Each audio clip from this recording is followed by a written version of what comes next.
Where'd you watch the Super Bowl, Reg? Right here in good old Malibu. Really? Party? Good old Malibu. No party. Those days are over with the kids. But, I tried to get mini-me, hooked on the Super Bowl, which was awesome because listening to the call every time Brady, threw one of those, unbelievable passes and catches, he just kept saying, catch, yes, yes. Yes, he had no rooting interest, neither did I, but it was just cool to see him react to, situations. I mean, literally, you were watching greatness. Isn't this how we want a Super Bowl to go down? You want the two best teams, and you want them to put on an unbelievable show, which it was, and you want people to be at their best or perform at their best, especially under a little bit of distress. Mm-hmm. And we saw that with Tom Brady. And look, when they were down 28-3, it's funny because, I have no rooting interest in either team, but people seem to think hitting me on Twitter, showing the meme of, the choking meme of me with my hands around, but they would put Brady's face over my face saying Brady's choking after the first half. So then when the comeback happens and the win, people are like, it was, look, Tom Brady, I fought it because you and I fought it. I told you, I fought it with the LeBron James, Larry Bird. I had to put LeBron on my all-time top 5. Yeah.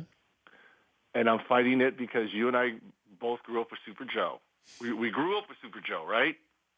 Super Joe Montana was our quarterback. Yeah. But I have to let it go. I got to let it go, right? Brady is better than Joe Montana. He's going to be recognized as the greatest quarterback of all time. Now, here was a discussion I had at the Super Bowl, and some of the guys who still play, had a problem with this. I said, can Brady be considered the greatest player, not just quarterback, the greatest NFL player of all time? No. That would probably go to maybe like a Walter Payton, a Jerry Rice, a Jim Brown, more of the skills type of. Don't get me wrong, but Brady's great arm, great vision as a quarterback, but he's not a great mobile quarterback. I would go as far as to say Aaron Rodgers is probably a better athletic quarterback than Tom Brady. Is that fair? Yeah. But okay. Does this come down to athleticism? Your greatness is your athleticism. I would say so. Yes. Not player, but definitely he is the greatest quarterback of all time. Have you ever hung with Tom Brady?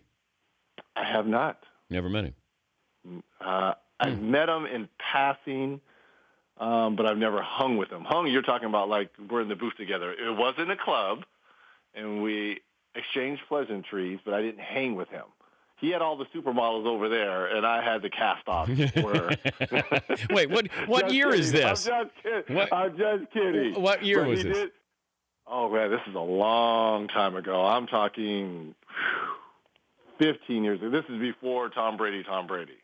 Oh, before he became a brand. Before he was TB12, he was just I would still say maybe after his first win, but he still wasn't Tom Brady. People were still – he wasn't – when you say Tom Brady, you're supposed to go no afterwards, Now he wasn't that Tom Brady. He's Reggie Miller joining us, the Hall of Famer, Dan Patrick Show. You lost in NBA Finals, and you didn't lose in crushing fashion like the Falcons did, but – you still lost. I don't know if you're reminded that often about it, but the Falcons losing the way they lost, how long does it stay with them? And I'm sorry to say this to you, Falcons fans, you will remember this crushing defeat forever because I replay games 1 through 6 on a daily basis. Now, it doesn't run continuous, but I remember the losses more so in that 6-game series with the Lakers more so than I do the wins because in the losses, what if I could have gotten that extra rebound, that loose ball? What if I would have closed out the Kobe a little bit harder? What if we could have fouled Shaq 20 more times and sent him to the line 80 times as opposed to 60? You replay the losses a lot more, and to be up 28-3 and all things clicking, and then really it came down to a sack and a penalty that took you out of field goal range. That's what it basically came down to, those two mistakes. You kick a field goal, we're sitting here talking about Matty Ice, right? So those two mistakes, they are going to replay. Look, sure there was a full game, but to me, those two plays really turned things around, and Brady became Brady, but it's the losses that I always remember. And very much the same way if you're a Seattle Seahawks fan. You will replay that, first and goal over and over again if you're Pete Carroll.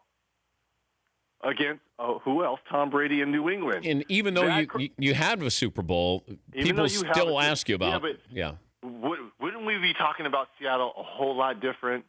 Back-to-back Super Bowl champions. Sure. They would be like up there with, San Francisco and Pittsburgh. I mean, we would look at Seattle a whole lot different. It's great that they won a championship. Don't get me wrong, but to be back-to-back, Russell Wilson to be back-to-back Super Bowl champions, and it's the crushing defeats.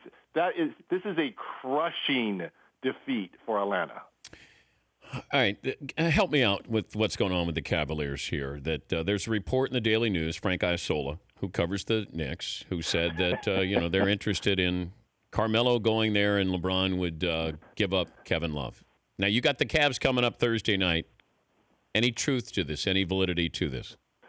Well, I'm sure where there's smoke, there's fires. But look, we've heard this before, though. I mean, this is nothing new that Carmelo and LeBron, obviously best friends, but haven't we heard this before? I mean, this isn't the first just because Frank said it. No, but it feels like this a couple weeks ago. But there's the quote or somebody attaching a quote to LeBron saying that yes, go ahead, I'll sign off on giving up Kevin Love for Carmelo Anthony. Now that I'm not quite sure. There's a lot of validity to that. Why would they do that? Would you do that?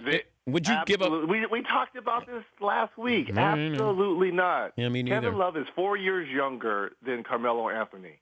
And if last night's game was any indication, that's what Kevin Love is capable of doing on a nightly basis. But remember, he is the third option on that team. The third option behind LeBron and Kyrie. Yeah. And he put up numbers like that. So if people expect those numbers all the time, Carmelo's not going to come in and put up numbers like that. He would be the third option on the Cavs team. But no, I absolutely would not do that deal.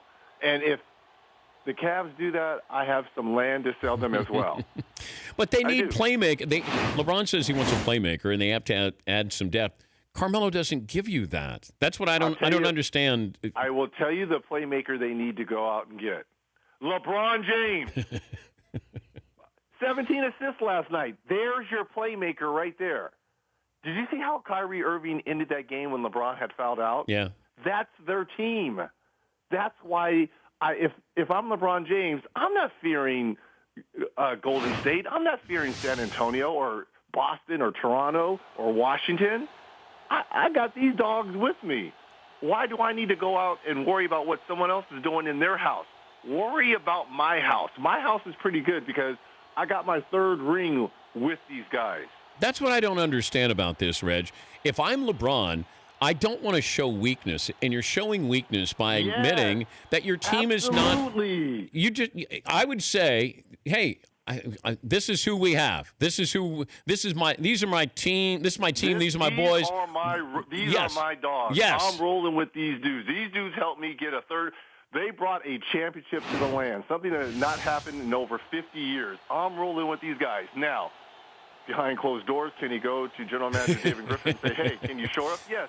But don't make it public. Exactly. Don't say, hey, we're top heavy and we need this. No. I'm the baddest dude. I've been the baddest dude in this league for the last 10 to 14 years, the face of the league. No, come on, man. I don't want to hear that from you. We are back. We are the defending champ. We are the defending champ. That's the point.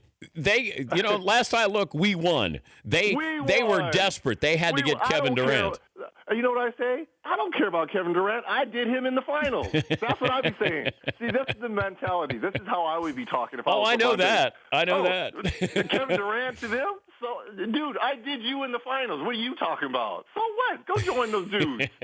Same thing is going to happen. That's how I would be talking. Now, I have no rings, but if I was in LeBron James' position, that's how I would be talking. Have fun in Oklahoma City. It'll be the Thunder and the Cavs. That's Thursday night, 8 Eastern on TNT. Is Reggie Aloysius Miller. Safe travels, Reg. Great to talk to you, bub. Theodore, you and the Danettes, truly, you take these shows to a different level, my friend. Thanks, Reg. And I'm not asking for any backup here. I'm not asking that management give me some other people here. You're my guys. You're my boys right here. That's all I need going into battle, Seton O'Connor. The Kevin Love type. Yes, that's what I need. Pass me the ball. The Dan Patrick Show, weekday mornings on Audience.